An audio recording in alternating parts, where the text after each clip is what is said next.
despite what you think, this is not going to be a whole bunch of I just woke up, let's make a video in bed kind of videos channel. Okay, for that channel, I don't know, you got to go look somewhere else. So, I promise that there won't be that many. It's a doggone it channel. So, quick update. Breaking news from our studios. There's been a small problem. You know, my last video, which I was tired, and I went into all this great detail about the magical world of getting Oculus Rift 2 virtual headsets for my kids, and why was I going to get them? Well, you know, the story about Napoleon, I don't think I closed correctly. The thing is, like, it would have been cool to show him, the people, like my kids, the lesson about, you know, where he's at, actually let him go and see the stuff online. And you know what? Like, there's a lot of cool stuff in the virtual reality headsets, what you could do with kids. And, you know, I was going to go out to the desert and the rivers and make my children dig with axes like the seven dwarves, and we were gonna get piles and piles of gold with children singing songs, oh,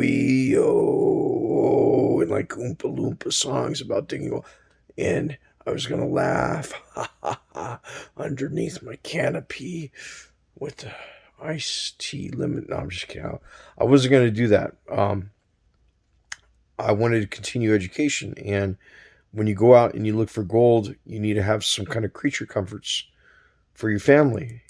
And why that's not the Airstream right now, I do want to continue their education, and there's a limit to how much stuff you could carry. You got to really have your provisions measured out. And one of the things I didn't talk about yesterday in my Oh So Tired video was one of the things you could do with the headsets is you have like a virtual classroom setting where you actually have a whiteboard. You could put up your mind maps. You could have a meeting, and you could set up your spreadsheet in one window of video. It's like a virtual environment, which as a teacher, when you're in a desert and you don't have a whiteboard, it becomes very convenient way to have virtual meetings face to face. When you have limited equipment with you, it suddenly opens up the realm of possibilities.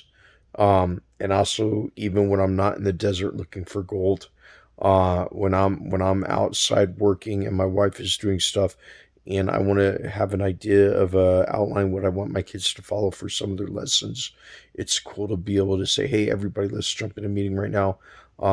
Take a look at this outline. Here's some things I want you guys to think about. And it just makes you more efficient and makes things work cooler. And I always believed in the theory that you can't spell teach without IT. And I've always been like a really big adapter of technology in the classroom. And honestly, too, there's a ton of cool things you could do with virtual reality headsets. It's 100% the future. From visiting the museum in London to all the different museums in the world, archaeological dig sites like Pompeii and stuff, and everywhere you go with the street view. And that's not to mention the online labs with collaborative learning, where you have access to different physics machines and gravity machines, and just a ton of really stuff, a lot of stuff you can do.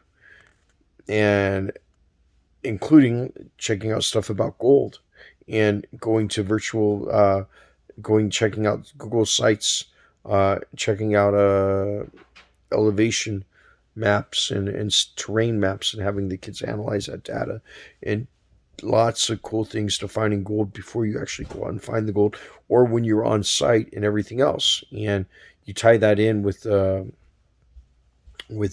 mesh network you can make in the desert, or you tie that in with the portable Starlink satellite, and it just opens up worlds of opportunities for kids. Um, why the Star Trek game looked kind of cool. Really, I the last thing on my mind was to use it as a game. Just the space simulation and just there's really a lot of things you could do. In fact, I sat down today and I was sitting here trying to map into the curriculum and learn, very similar to the headache of learning about the drones, all the different core apps and core experiences that I could look at, like what can we use for math, science, history, uh, geography, and how can we supplement that with the virtual reality headsets. I was actually doing a little bit of planning while taking a break from killing myself rideshare. I always try every week to update my kids' curriculum and to try to help support them in their learning and their education, because I do believe that knowledge is power. And that being said, I have a big update. So I ordered these virtual reality Facebook Oculus Rift because they're cheaper. They're like 256 gigabytes of storage. You don't got to connect it to a laptop. And the plan was, everybody had one. And then I found some new information. And what did I find out? Well, it turns out that Facebook has said kids got to be 13 years old or older. Now I thought, well, throw caution to the wind. We'll kill them. We'll let them make an effort and use the headsets underneath the age of 13. But that's not what happened, because Facebook, dun dun dun, they said you need to have a valid Facebook account for the freaking headset, for the virtual reality thing. So a lot of you guys are thinking, well, I'll just make a fake Facebook account. Well, they're getting kind of clever over there at Facebook. If you have a fake Facebook account, they'll ban that account. So then you say, whoa, how about use an account with the parent's account? And, well, the thing is, one account for one device. We were going to have it, all of our kids, with the teachers, and it was an all or one thing, where there's different activities, what they would do in groups and other things. It wasn't a child left behind. So, that being said, having only two was not the plan. But I know what you're thinking. You thought, well, you can live with two and just hand one to the kid after it's logged into your account.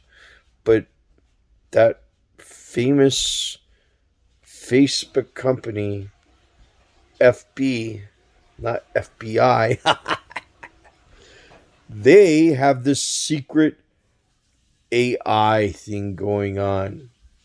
And if you were to let your kid use your Oculus Quest 2, and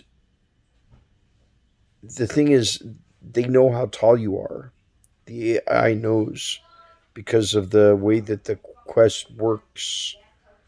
And not only do they know how tall you are, the AI listens to the voice in the background, and they can flag what appears to be children's voice. And then they require you to have a state ID for proof of age.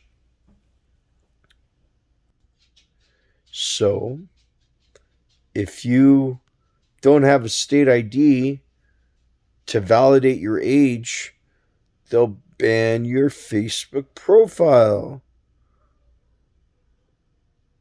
So, back in the day, what I like to call short attention span theater, which is Facebook. Remember long ago when everybody had their own websites? I like that. But I slowly succumbed to using Facebook. And that's got a lot of my photography and like my previous life meaningless diary on it. And I don't want to have my Facebook account banned because that would be too stressful. Really, I should make my own website, and I will one day. Again, but not today and not this week. So, I have no choice but to cancel the orders like $1,500 or 16 or 17. I don't know. A lot of money. I had to cancel like I tell the magic Amazon man, send it all back in the box. And the next cheapest alternative to the Facebook VR headsets are much more expensive, like the HTC Vive or the Stream, whatever they're called. I remember back a long time ago. Remember how expensive they were when they had the Sony Glasstrons and how stupid they were. But that just totally wasted my time. It's not wasting effort. I mean, you have to try to push the envelope for your kids and for all the kids and students, and that's what life is, I guess, nonstop envelope pushing. And I had a really great conversation about this guy whose life I learned about. You could check out the comments in the last video I put up. This German guy, wow. Check out the comments. I have some deep thoughts, and it's great. I can't wait to learn more about this guy. But so the plan is to continue as normal. My kids do have awesome laptops. They have the Dell M6800 that I customized, and they're running Linux great, and they got their library. But the problem is, um, we do have the Renogy solar setup. I think I told you about. And I told you, I think I described that. We're gonna do a review on that, but those workstations, they take a lot of power, and I can get an inverter and run it in the desert. But they're also big and heavy, and we'll bring them to the desert. We'll bring them with us, but their tablets they got, with the exception of Apollo's 3,000-inch Acer tablet.